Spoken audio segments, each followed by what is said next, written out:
You're listening to the new WCEG Network on WCEGTalkRadio.com. Click live stream tab or watch us live on your smart TV. YouTube, WCEG Network. I am Damita Chatman, your host of Take a Stand for the next hour, where we speak life empowerment into the community.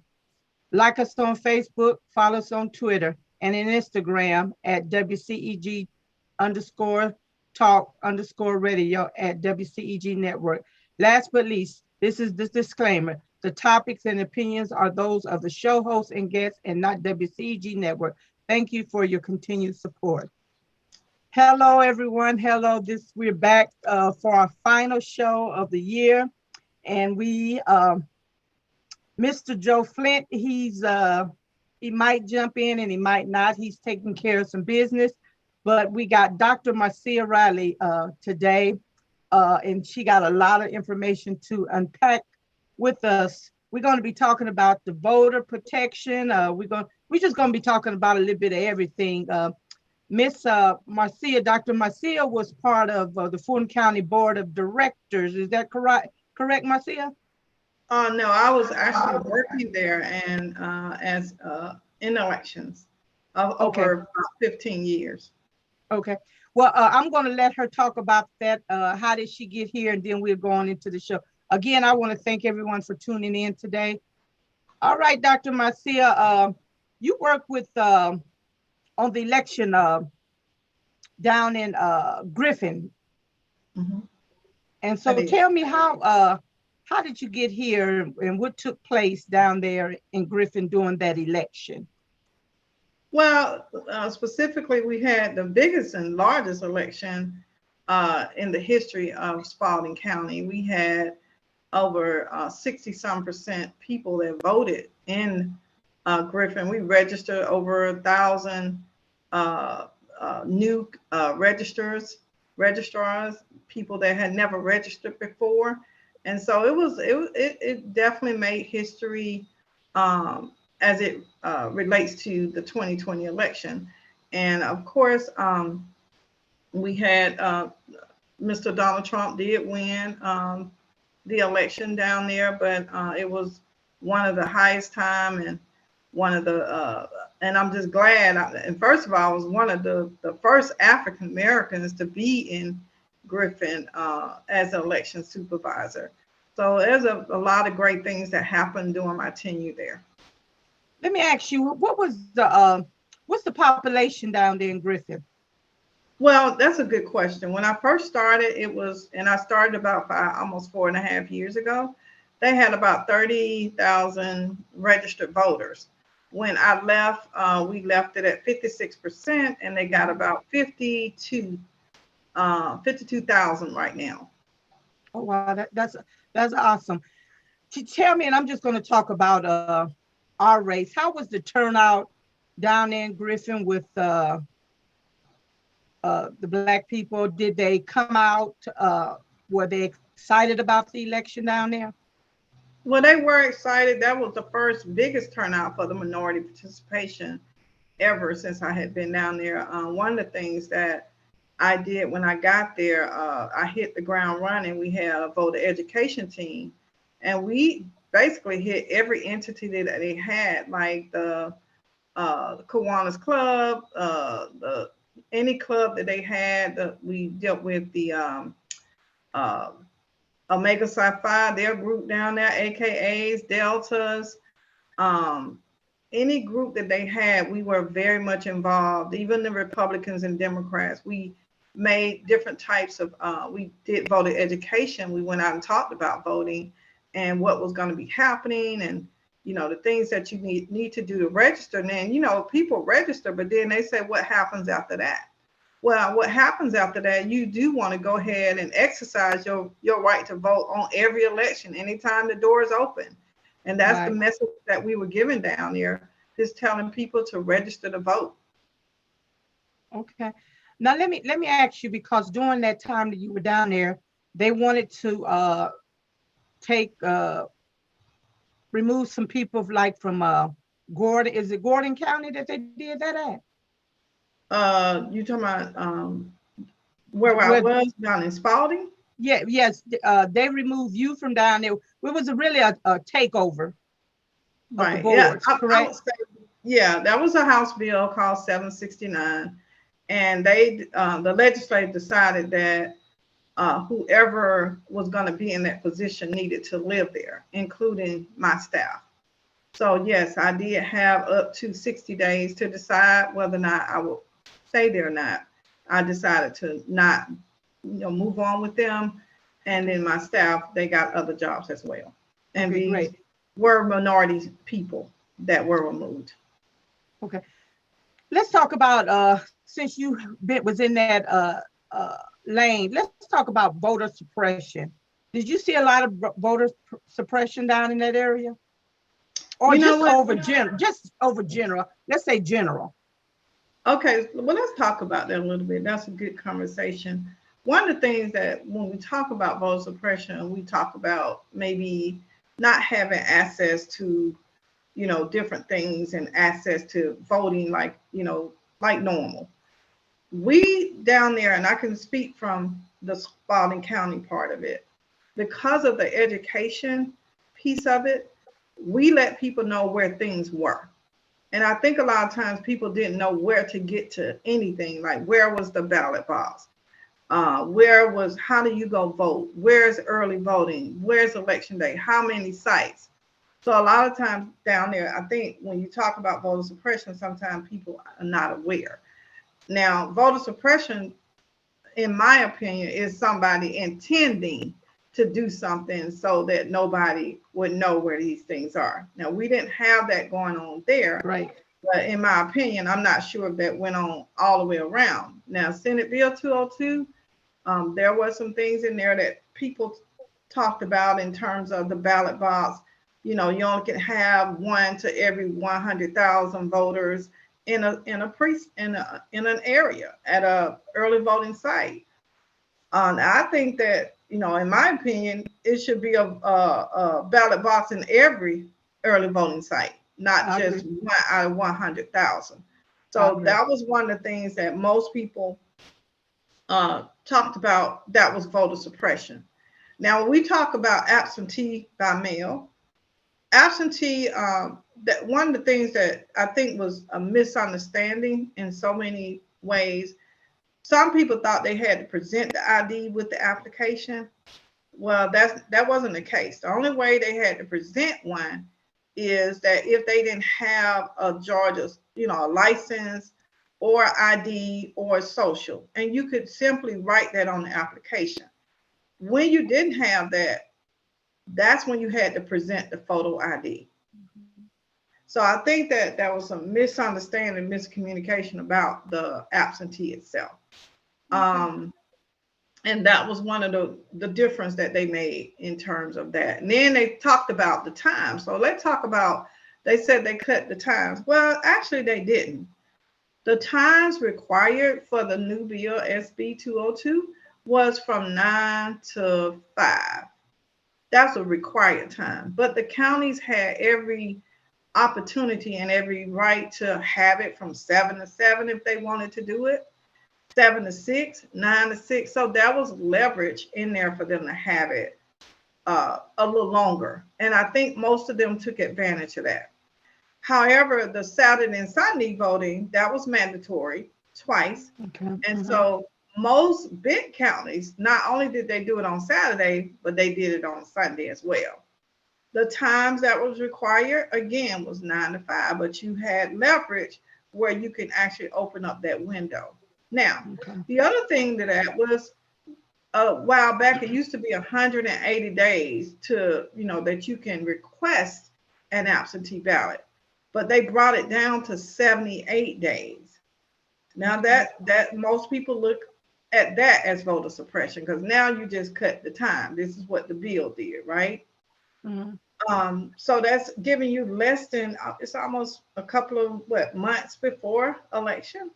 Yeah, maybe 2 months and 18 days.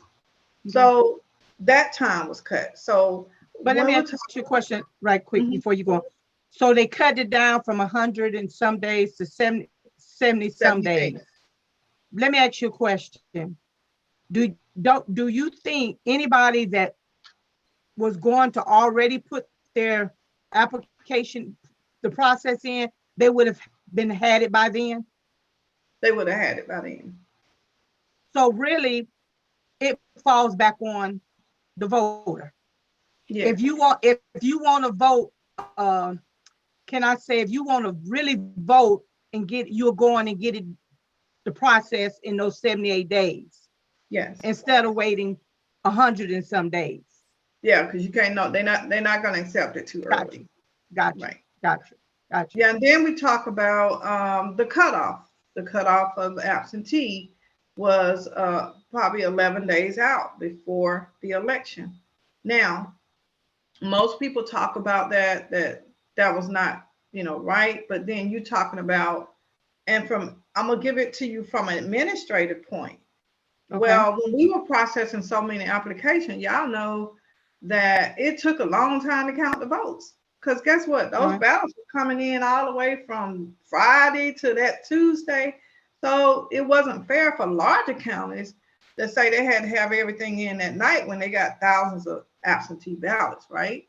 Smaller counties, of course, you can put that window in there and say, okay, y'all need to be done about X amount of time. But when they moved it, it really helped the counties to process these these ballots, and still can get the results in because people want them in on Tuesday. So most people think that that's voter suppression. But I wanted to, just put it out there and say, yes, it was in terms of the timing itself, as far as, moving the time from 11 days before the election instead of that Friday before election. It really helped the administrators process these ballots. So really, it's some good. Most people will argue the fact. They will argue the fact that that's voter suppression. But if you look at it from, and I tell people all the time, you don't know unless it's like making a movie. Unless you're in the back to see how they actually do that movie, because you're only seeing what the beautiful part of it. But there's a back end to it that, we need to be cognizant of. And I admonish everybody to at least go to your county office and ask for a tour. Ask, how do y'all do what y'all do? You don't have to get like step by step, but just say, what do y'all do? Because I respect people when they start talking about a process, they know it, instead of putting things out there and they don't really know what we do, right? So I have to speak on that behalf too. Okay. Well, you really just kind of help my process because I'm gonna use Fulton County. That's a big county, and typically, like for me, I want to know the results that night, but sometimes you don't get the results that night, and some, in the past it kind of lingered over 2 or 3 days. So I kind of like that. I thank you for sharing that, because when you know better, you just know better. And I always say communication is the key. And you can get half of something and run with it. So you just said something that now I understand that process. Let's talk about the gerrymandering, them drawing them lines this year. They draw the lines, and it benefits the Republicans. I'm going to say that. You don't have to say that, but I'll say that. Matter of fact, I had a Republican call me and said, well, Damita, y'all done had it for 30 years. And so we draw these lines so we can get control. Tell me what you think about this, drawing these new lines to put, just say, I'm going to say, I'm gonna use Roger Bruce, Representative Roger Bruce, where he's coming in a little bit more into South Fulton and Douglas, and not as much as in Cobb now. So let's talk about the gerrymandering. Well, I want to talk about absolutely, but I would like to give the process, because I believe that let's talk about the process. Let's talk about the process. Yeah, what reapportionment really means is people, different cities have grown so much. For an example, I'm in Atlanta, and we have gotten a diverse group of people, and it has been grown so much that the district that I'm in, or the Senate that I'm in, it has gotten so big, and they only allowed to actually serve so many people, right? Okay. So it was formed to actually balance each county out. That's what it was. That's the reason for redistricting, because it's too big and people got to be moved to different. Just say, for an example, Atlanta, and then you got Fulton. Well, you got 20,000 people over here, and you got 5 over here. Well, you got to balance that out. That's too many people over there, 5,000. And we need to move, we need to break that up so that Atlanta and Fulton can have basically the same amount of people. Now, that's the process. Now, let's talk about gerrymandering. Well, we know the process now, but you got people that are in charge that decide they're going to draw those maps, they're going to draw it the way they want to. Okay. So instead of balancing it out on this end, they're going to bring somebody all the way on the other end. And that didn't mean that they didn't balance it out. They just balanced it out the way they wanted to. Okay. So that's what gerrymandering is. Now, is that fair? Absolutely not. Okay. What they need to do about it, they need to take it where it needs to go to make those changes. And yes, it is very unfair, but it's happening. And I don't even know what how, because things are not going the way they should go. Okay. And it's being allowed, right? Okay. Now let me So in my opinion, go on. In your opinion, what? In my opinion, I think that people really need to think about their constituents, or the people that they serve, because if you're not doing it fair, and just because you're in charge don't mean that you could just do things because you want to. I think you need to do it the way it should be. Now, a long time ago, when we had parties, let's go back to history a little bit. Democrats, Republicans, the reason why it was formed, because they were able to get in a room and hash out what they needed. When they came out, one party might didn't win the others, but they were all right because they hashed it out. And they came out and they all agreed. Maybe it didn't go this way, but everyone was informed. But now that's not what's happening.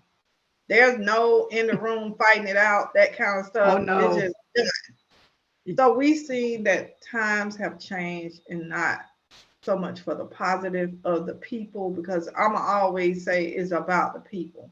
Absolutely. And when you forget about the people, then we all lose. Absolutely. And if gerrymandering is part of that, then yes, we all lose.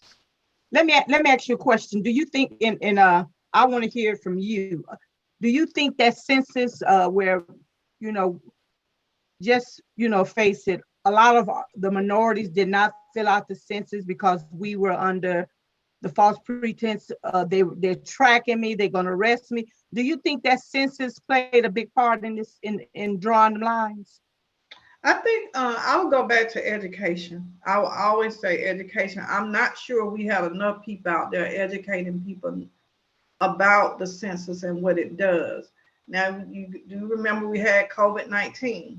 So It played a major role in getting hiring enough people to even want to go out there and deal with that. So you had, it was a tough thing. It was a challenge. So I'm going to say education was mainly the biggest hurdle that we had. There was some people got information, and I heard it, you heard it. Some people's getting different information. And when you got different information, some of it is good, some of it is not, and some of it is just simply not true. So when you have all of that, it's confusion.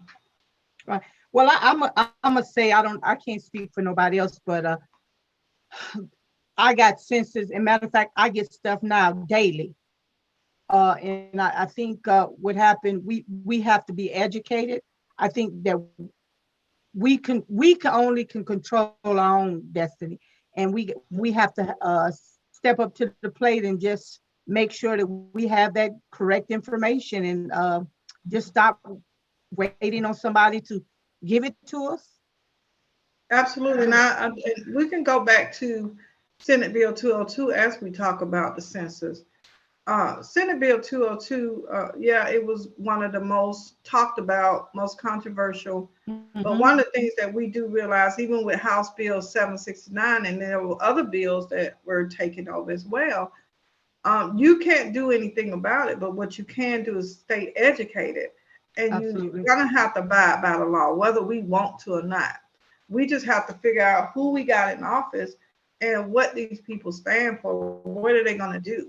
And so, and that's what you looked at when they decided they was going to do Senate Bill 202. They decided, well, let's just go in and these other counties and do what we want to do. And what I've learned in all of that, yes, it was very heart wrenching, and I felt like some of it was, targeted. So what I learned to do is look at what can I do next time? Do I run for office? Do I, and those are things that I always say, if you want to change something, you got to get in the trenches to do it. Absolutely. Whether you run for office, whether you just be on the ground. And Damita, like you're an awesome advocate. You in the trenches, where people can't even get in the trenches, or they want to get in it and they're afraid. But we cannot be afraid if something is wrong. We might go, of course, I get tore up from the floor. I'm okay with that. Because absolutely. Hey, it is what it is. Because I felt that was the most horrific thing I have ever experienced, that a bill was made to remove myself and some other people. That's really deep. So you have to think about time. Go ahead. And let's talk about that bill to have you guys removed. And you don't have to say it. I was out there and heard it.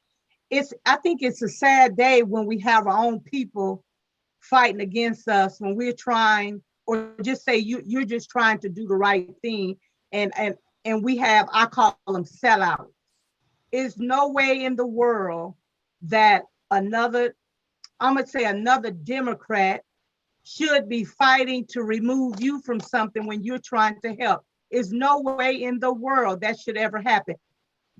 We need to come together as a group of Democrats, or we're going to be on the outside looking in. Do you agree? Yeah. And I do want to put it, since you are talking about these two, that the delegation that was down there, they were all three Republicans. Okay. So, yeah. And so, yeah. Okay. So just for the record, just to let you know, but I just think that even with Senate Bill 202, that we need to be cognizant. We can look at that bill, but we have to abide by what they say. And the best way to understand the bill is to get educated so we can do the things that we need to do. Because people are like, what do we need to do? No, go vote. If you're going to do absentee, do it within the 7-8 days, like you said.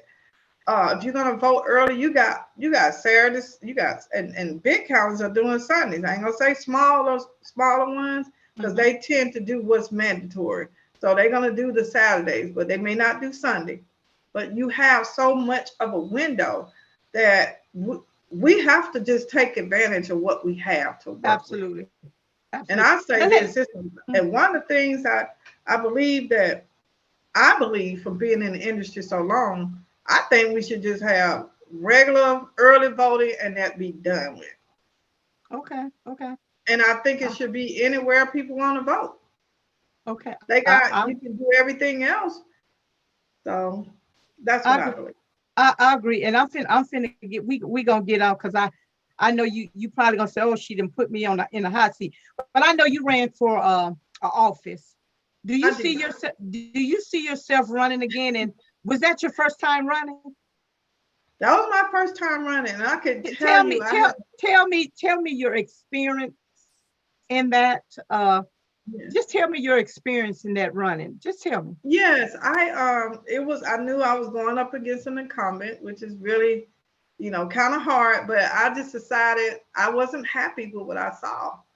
I didn't think that the work was getting done. I'm very much involved in my community. I am boots on the ground, just like you are, and I know what goes on around here. But when I didn't see things happening, I thought, okay, well, you know what? I can make I can make a difference. And by me working for Senator James and getting all the experience on how to stop bad bills, I even helped write some of them for her, putting language in there, and then push good bills and learn how to negotiate with people while you're in there, because it's not a joke in there. You really need to know what you're doing. And I felt like at that point I had been trained so that, okay, if I go in, I won't let the people down. I can actually go in and represent them. So I had a good experience and it was fun. It was actually fun, even though we got hit with COVID. Oh my God, when COVID hit, I had to take everybody off the street. So I knew then, wait a minute, I probably wasn't gonna get this one because of what happened. We was hit with a natural disaster. So all of that happened, and nobody could ever thought nothing like that would happen. Absolutely. But it changed our lives. It changed the way we even the way we was going out there campaigning. We had to now use technology. We had to come up with Zoom like we on now.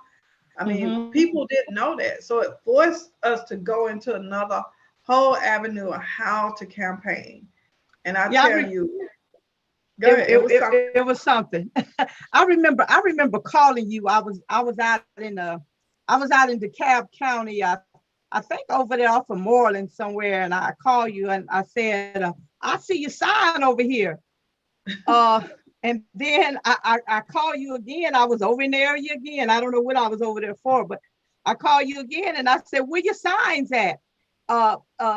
These past couple elections, even on the federal level down to the local politics, it became real nasty. And from the stealing of the signs, I mean, just straight nasty. And what I tell people is, at the end of the day, like tomorrow is voting. November 30th, it's voting in the city of South Fulton. December 1st, we all got to live together. Yes. We got to live together. So why make the races so nasty? And I believe in holding people accountable. We have people in office, and you can say, if I'm off, they've been there for years, some been there short term, but what are they doing for the people? Exactly. But what I've seen, it has become a celebrity. Do you agree with me?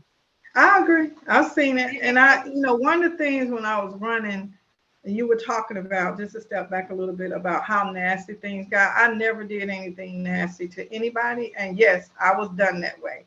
I had information sent to the union about me working down in Spalding, and all the staff left because of, my mismanagement down there. And that was not true. And I had to go and fix that, that, and this people just, it's about education, or don't talk about what you don't know, because it can be corrected. So I just wasn't going to go in and do a nasty campaign, because like you said, the next day you have to live.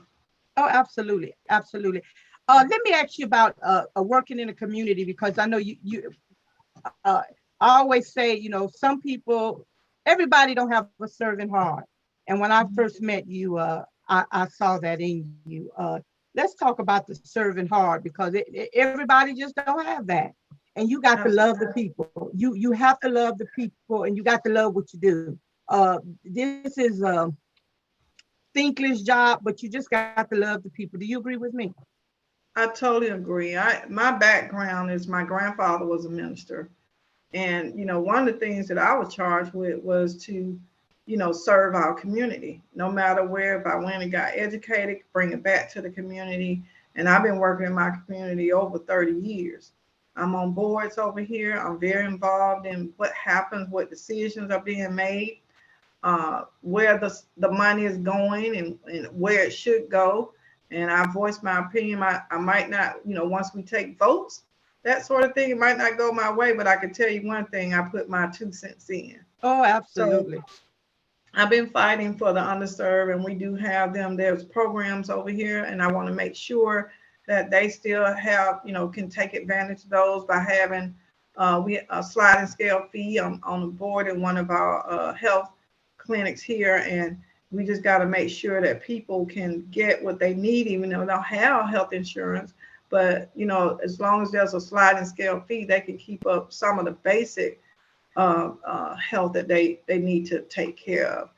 And it's about the families that's over here. Some parents still don't have a high school diploma, so we got things in place to work with those parents to make sure they can help facilitate their kids in school. My children went to Whitefoot Elementary, and then they went to the charter school, so they got both sides of education. And I just believe that one shoe don't fit all. You have to make sure whatever your child needs, that's where you put them.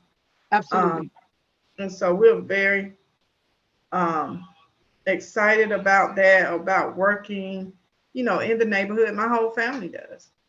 So, and I just figured that, if like you said, you got to love people. So even if you go for a position and if you don't win, you still need to continue to work, because there's so much work. So many people go, they run for races, they leave, you'll never hear from them again. Well, until the next election. Yeah, there's a slippery slope to that to me. That means, are you really serious? Are you really the servant that you should be at heart? Because you got to go back. Like, even though I'm not a director in elections right now, but that's where my heart is. I still, help people facilitate. Absolutely. Because they guess what? They know I have the knowledge, and I'm freely willing to give it. Absolutely. We're gonna talk about some of the things that's coming up in the election. But I know you worked under the Gold Dome, and so tell me the experience working down there with Senator James under that Gold Dome. You see stuff that most folks will never see. You hear stuff that folks will never hear, and it's exciting down there, especially when they go back under there for those 40 days. Yes. Is it 40 days? It's exciting, and I mean it's nonstop, because I will go down there. So just tell me your experience under that Gold Dome. Well, I initially met Senator James, I know about 9 or 10 years ago now, and I literally talked to her on the phone for 4 years before I even met her. I was the Fulton County employee president, and my understanding, she was coming to speak the whole time, and I still never met her. But when I resigned in 2015 from Fulton, my niece took a turn for the worse, and I, left to take care of her, and she passed shortly after that. So I didn't know what I was going to do. So I made a call. I said, hey, you need some help? Because, I didn't know, what was happening. I just said, you need some help? And at the time she said no, but she called me like a year later. Okay. And she said, I need help. I said, okay, that's good. And I said, what you need me to do? And I don't think it was a year, it might have been 6 months later. And she said, can you be my chief of staff? And I said, oh, wait a minute now. You're a lawmaker, and I don't know nothing about making laws or anything like that. She said, no, just come on, and I'll take care. I'll make sure that you learn. And when I got down there, Damita, it was the most, I just think it was the icing on the cake as a servant. Now you have the whole picture. I learned what happens on the local level, what happens on the state level, and even on the federal level, because everything worked together. But the local elections are really the most important. Yeah. And I didn't know that. Yeah, I didn't know that so much was passed down to the city council, that sort of thing, how they navigated funds through them, how the city even came in to even get their own legislations through. And I learned about their committees. I learned about rules. I learned about negotiation. I learned about the people that come in that are lobbying. I learned what they did and what their role was and how they lobbied for different people. So it was a holistic training for me. And so if I decide to run this time, I know that I am holistically ready to serve our people. Okay. Now, and since you work down there, it's important to build those relationships. You agree? Oh, And absolutely. working on both sides of the aisle. Yes, and I did experience some of that because I didn't understand, like, okay, do Democrats just talk to Democrats or they just do their thing? Well, I understood that in the mornings they have their meeting collaborating about what's going to hit the floor, that sort of thing. But I also saw negotiation between Democrats and Republicans because I don't see how you can get nothing done if you don't have somebody Absolutely. the other point of view, because a lot of times you're not going to get anything done if you don't. You know, some people frown on that and say, oh, they crossing over. No, you're not crossing over. You have to negotiate to get the things you need for your city or your county.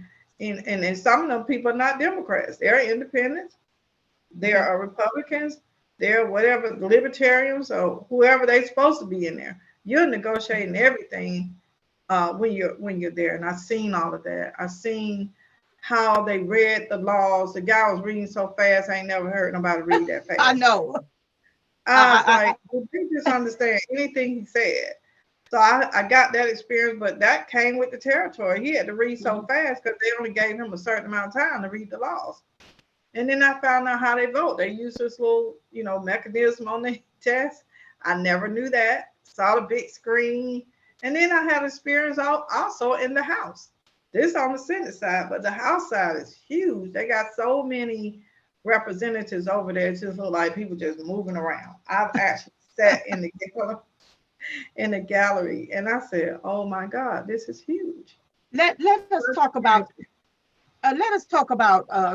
because we're under 30 minutes now. Let us talk about this gadget that you got that they're using for the election, and they're already using it in one county. Let's talk about that and how it was going to help us next year in the 22 election.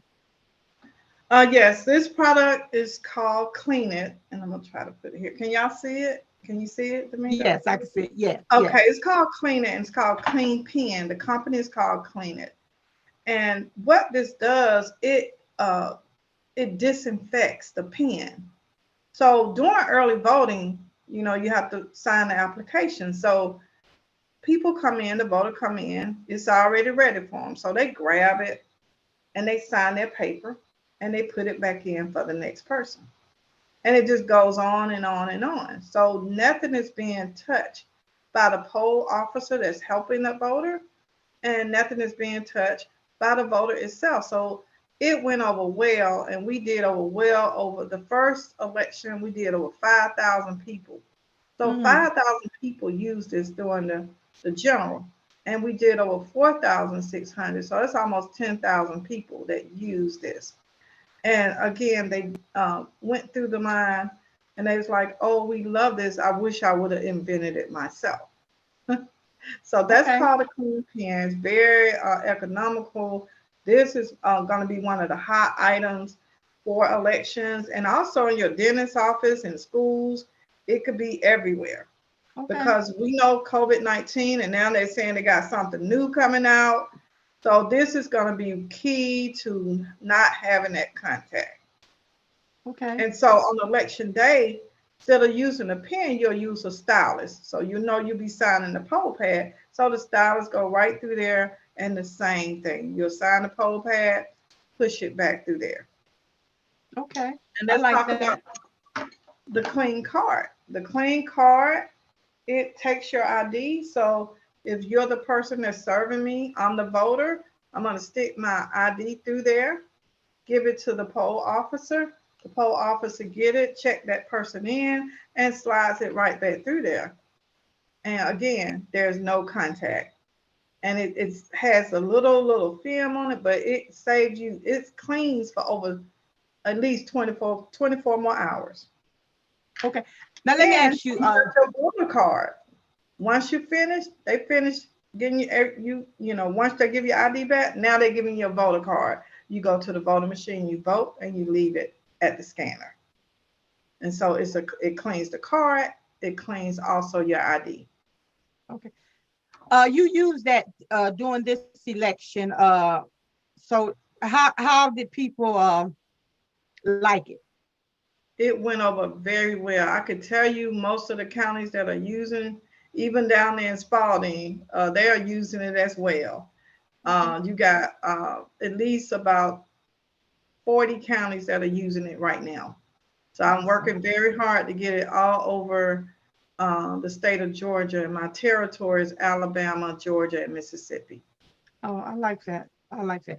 Let's talk about these elections, because Okay. tomorrow is voting, and you got a hot election in the city of South Fulton, and you got one in Atlanta. So what you think about that Atlanta race? Who gonna be the mayor tomorrow Oh, night over there?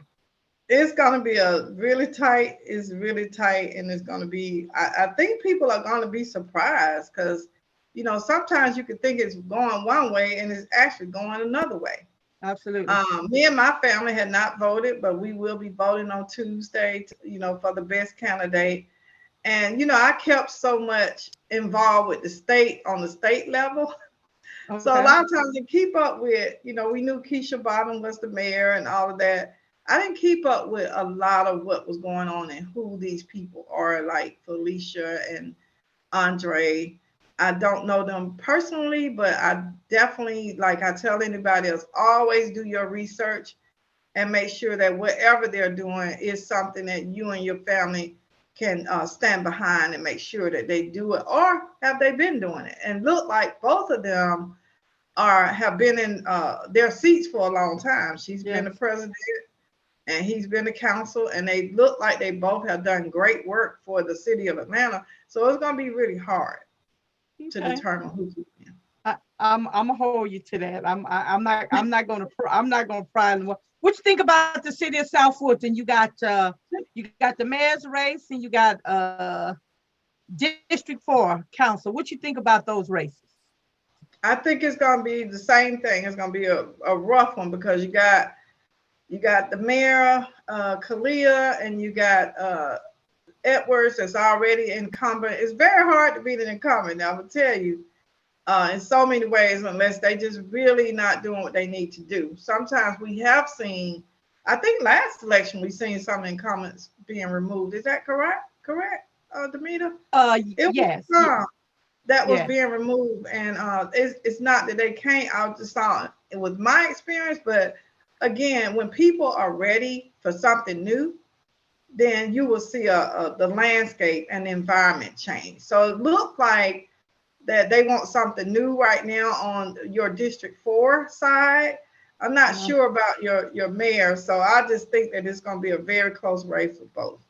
Yeah, well, since I'm down here, you ain't gonna say it, but I'm gonna say it. I'm gonna call District 4 races JC Sebastian, and Okay.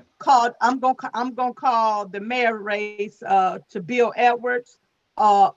It's gonna be rough, but the voters, I think when you get the right information, and sometimes just let's talk about the mayor's race first. What people don't Yeah. understand, Mayor Edwards don't have control. The council control. He only have veto power. So he can tell the council it's raining outside all day, and he see the rain. But if they say it ain't raining, it ain't raining because they hold the power. And I think that's what people don't understand. And I will say it openly. In that race, I don't understand why the councilman gave up power to run for something that he's not going to have power. I believe that is more to the story. I think it's a playing field to get up there on another level, but ain't nowhere in the world that I'm going to give up my power for no power, because the mayor don't have power. And I'm glad you It is a explained that child. because, yes, and I'm glad that you explained that because so many people don't understand that the council runs the Absolutely. meeting. And I would just say, in my opinion, I'm not sure if that's good in so many ways. I know they voted that, all around the state of Georgia, but I'm just trying to figure out, for me, again, if you got the power, how did you give it up, knowing that there is no power if you try to get something done if you don't Absolutely. have votes, right? Absolutely. So And what happened, what you say now? no, I was just trying to figure out how did they even, not just there, but around the city itself, that they Mhm. gave up they just gave up that they was going to take over the mayor. The mayor usually, they used to have power, didn't they? Right. Atlanta has the power. I know Fairburn, I think, let me say this. I'm just going to stick with, I know that Atlanta, Mayor Bottoms had the power over in Atlanta. Okay. She can call the shots. Okay. Where if Mayor Edwards needed to have something, just say when the riots broke out, Okay. Mayor Bottoms went immediately and say, this is what we're going to do. Mayor Edwards would have to go call a special call meeting to get override from the council, because the council runs the city. It's a council and a council and city manager. So that's why I can't understand why the young man gave up his power to run for mayor. I don't know. And whoever wins tomorrow, I'm going to support. If Mr. Khalid win tomorrow, I will support him. If Mr. Bill Edwards win tomorrow, I'm going to support him. It's about, for me, it's holding people accountable. I don't care who you are, holding you accountable for your actions. So that's what I'm going to say tomorrow. JC's going to take it. Bill Edwards going to take it. Okay. In Atlanta, and if that don't happen, you might have to call Grady and put me out there in the crazy ward for a day, just a couple of days now. And Yeah. and I'm going to say for Atlanta, um, Felicia Moore's going to take it. It's going to be Okay. close, but I Okay. believe she's going. I believe she's going to take it. And so that's the only race that I was kind of looking at. I know it's some more races over there, but I was just kind of looking at that, and I was looking at that because she reached out. So, and that was my thing on that. What do you see us doing in 2022? I know right now the Democrats, and you can tell me, no, Damita, you're totally off. I believe that the Democrats need to go in the room. We need to go in the room and we need to sit down and we need to talk about what we're going to do, how we're going to do it, a strategy plan. We got to have a plan in place if we're going to take 2022. That's my take. Because if you look at the other side, I don't care. They can call each other names. They can talk about their mama and daddy. But when they come out of that room, they don't care what they didn't say. They're going to go along with it if it's right. Do you agree with me? I totally agree. And I'm glad that you said that, because it seems like the atmosphere is very quiet and it don't seem like nobody's doing nothing or nobody's saying nothing. Because if you remember the 2020 election, there was all types of information out there about voting, what you need to do. Yes. I mean, it was hyped up to the point of no return. And I personally, my own opinion, I don't understand. I could tell people, you could tell people, but the people that really can get more information out based on, finance, they can get more information out more than you and I. And I'm not sure where they are and what are we doing. And I agree. I don't know what we're doing, but we need to do something as far as get in the room and strategize and let everybody know so we can help facilitate whatever they got going on. Now, I didn't saw different names pop up for lieutenant governor, secretary of state. Just seen another name come up for secretary of state. But the one that I'm not hearing is Stacey Abrams on the governor race. I think it's a little quiet. Do you agree with me? I do. My understanding, she's on a book tour nationwide. I don't know if that's true or not. And it's, interesting. I woke up this morning, my husband went out to check the mail because we got yesterday, but there was a book. One of my neighbors left, and it was The Time Is Now by Stacey Abrams, I guess. And I couldn't figure out who left the book. Mm. So I said if the time is now, we're trying to figure out, most people are trying to figure out if she's going to run or she's not. And I guess that's something that we all just got to wait to see if that's going to happen. But do you think that and I got the book, The Time Is Now, I got that book. Do you think that we're gonna, if we don't hear something soon, we're gonna be waiting? It's killing us. Yeah, I do. Because the sooner you get started, it's like campaigning. The Right. sooner you get started, the more people are going to figure out you're running. But if you're waiting, and most people know that, they either got name recognition or they don't. So they can kind of lean back. I hope that she does run and we get the best person in there to make sure that, things can get turned around. But we don't know that because her, and life changes things too. Life itself, it changes and people change their mind about different things that they were born to do. So maybe that's where she is. And I don't know. That's just my opinion about not seeing it, no kind of platform that anything is going to happen. Absolutely. Well, today, let me tell you what happened in my hometown today. And I made it home just in time to get the start watching it. In my hometown, we got the first Black mayor ever. That young lady, Wow. she's awesome. I had a chance to talk to her sometime in the late hours. She got nervous, and I would tell her, "You got to stay the course. You get you a core team and get around you." And it's Republican up there in Ohio, and Oh, wow. she Oh, she so put she pulled that thing out. She got 70 oh, something wow. 70% votes, and I just to see her getting sworn in this morning. I mean, I laid in that bed and I think I cried like I had just had a baby.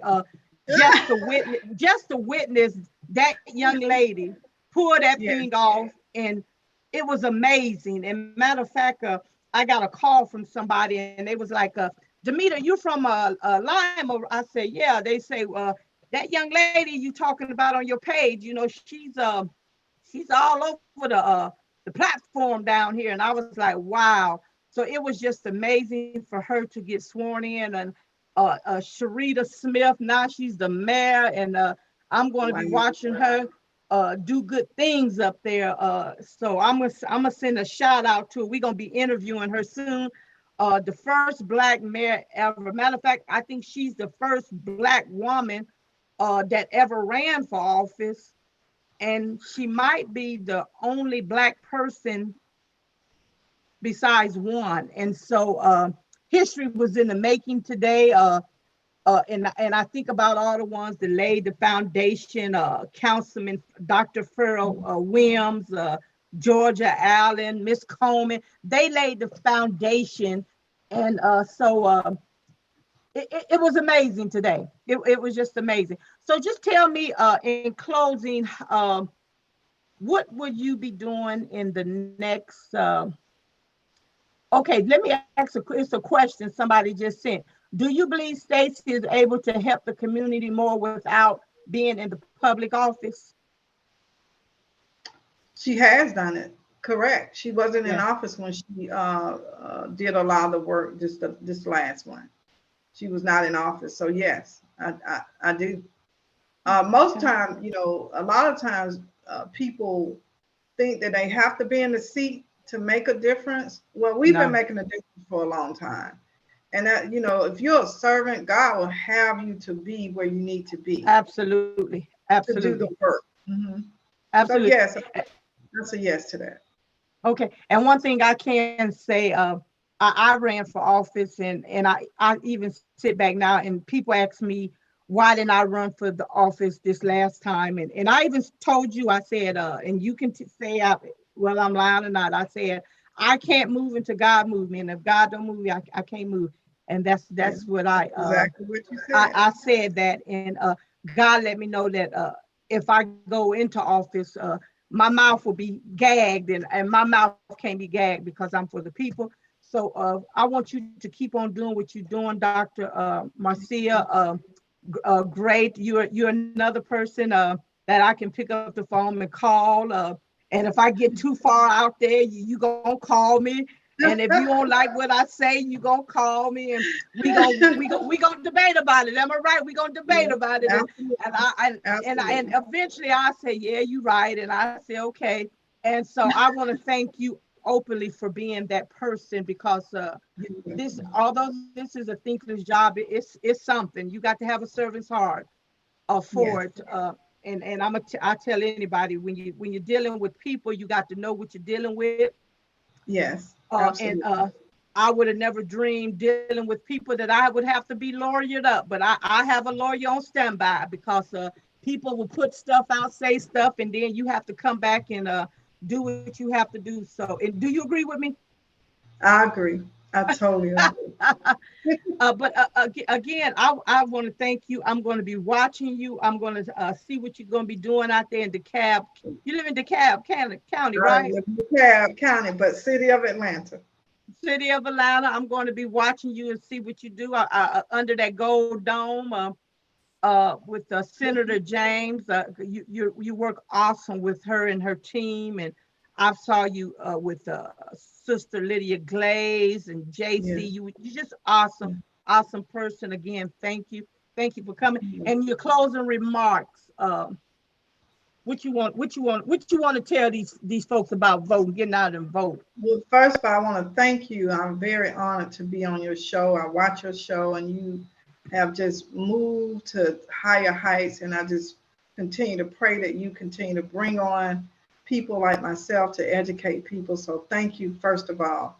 Secondly, I think people need to continue to be educated. Get out, find out what you need to do. Go to your voter registration office. And I think that you said accountability. They're accountable to you as well. If they don't know, they should be able to tell them. Get with the focus group. You got groups in your neighborhood. Have meetings. Talk about 2022 and what's going to happen, and how we need to make sure that we do what's in Senate Bill 202, and make sure that people understand it in your community, and that will Absolutely. help. Absolutely. We're going to have, I'm going to be reaching out to Senator James, getting the calendar ready for 2022. People's already calling.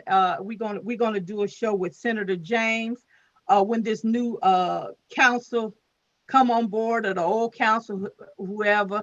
We're going to have a round table with the city of South Fulton Council to hear from them. And again, I want to thank you. We're gonna be watching it. We're gonna do in 2022. I'm Yeah. going to say, if Stacy, I'm going to say this: if Stacy don't put her name in the hat, I'm going to pray and call the man out in DeKalb County. What's his name? Superintendent Michael Thurman. Senior Michael Thurman. Okay, I heard. I'm gonna put all my money. I'm gonna put all my money and all my weight behind Michael Thurman and Stacey Well, that's a Abrams. good one. That's a good That's a one. good choice. That's a I'm good I'm choice. I'm hoping Stacey will get in there, because that's that's my pick and that's my choice. But if she decide not, and we got to have somebody who's gonna beat the Republicans. Yeah, And we I gotta have it, and we need to know quick. and We need we need to go. Matter of fact, we need to know like by December 30th. yes, Do you agree with me? I totally Again, agree. I want to thank you, Marcia, for taking my call. Again, I want to apologize for not sending you the information quickly, but I just get you. Look That's like I okay. don't have enough time in the day, but we'll see each other sometime tomorrow night somewhere. Yes. Again, I want to thank you so much for coming. You can go on because I know you got a busy schedule ahead of you. And again, I can't say no more. Thank you for just being you. That's all. Just Thank you. thank you for being you. And Thank you. thanks so much. Uh-huh. All right. Thank you. Bye bye. Bye.